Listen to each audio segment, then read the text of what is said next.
প্রেয়সী কখনো কুৎসিত হয় না, প্রেয়সী সবসময় সুন্দর থাকে। তিনি তার স্ত্রীকে কতটা ভালোবাসে এটা বাংলাদেশের এখন সব মানুষই জানে। আর জুয়েল রানা আরো বলেন তার স্ত্রীর মাঝে কোনো লোভ নেই।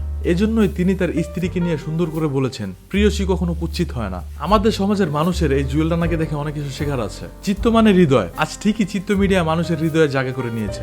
এই অসুস্থ কন্টেন্টের যুগেও যে সুস্থ সুন্দর সামাজিক কন্টেন্ট তৈরি করেও মানুষের ভালোবাসাও পাওয়া যায় তার প্রমাণ চিত্ত মিডিয়ার এই জুয়েল রানা। তিনি তার ভিডিওতে প্রকৃতির সৌন্দর্য সবসময় তুলে ধরেন। কি অসাধারণ দৃশ্য, সহজ সরল সাবলীল ভাষায় কথা বলার ধরন, যেটা তার ভিডিওকে আরো সুন্দর করে তোলে। চিত্ত মিডিয়ার ভিডিও শুধু বিনোদন নয়, সেখানে দেখানো হয় গ্রাম বাংলার হারিয়ে যাওয়া ঐতিহ্য।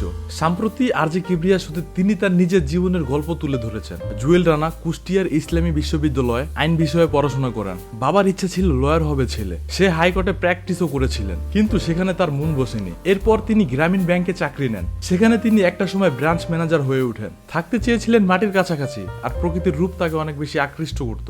একটা সময় সিদ্ধান্ত নেয় তিনি চাকরি ছেড়ে দিবেন, আর তার স্ত্রীকে এই কথাটা জানান। আর তার স্ত্রী নিশা এই সিদ্ধান্তকে সম্মান করেছিল। আর তিনি চিত্ত মিডিয়া শুরু করবেন আর মানুষকে প্রকৃতির কাছাকাছি নিয়ে যাবেন তার কন্টেন্টের মাধ্যমে। আর ঠিক তখনই তার জীবনে আসে আরেকটি বড় ধাক্কা। তার স্ত্রীর ক্যান্সার ধরা পড়ে। তখন তিনি আর্থিক সমস্যায় ছিল, আর তার ব্যাংকে 1 টাকাও ছিল না। এত কিছুর মধ্যেও তার স্ত্রী তাকে বারবার সাহস দিয়ে গেছে। তারপর মাত্র 500 টাকায় একটা সেকেন্ড হ্যান্ড ক্যামেরা কিনে তার ভিডিও শুরু করে। চিত্ত মিডিয়ার যাত্রা শুরুর মাত্র 10 মাসেই 2.4 মিলিয়ন ফলোয়ার অর্জন করেন, এবং মাত্র এক রাতেই 2.5 লক্ষ ফলোয়ার চলে আসে। এমন ঘটনাও ঘটেছে তার সাথে। জুয়েল রানা তার যুদ্ধে জয়ী হয়েছে। সত্যি আত্মবিশ্বাস মানুষকে একদিন সফলতা এনে দেয়। পুরো ঘটনাটা দেখে আপনাদের কেমন লাগলো এটা কমেন্টে জানাবেন।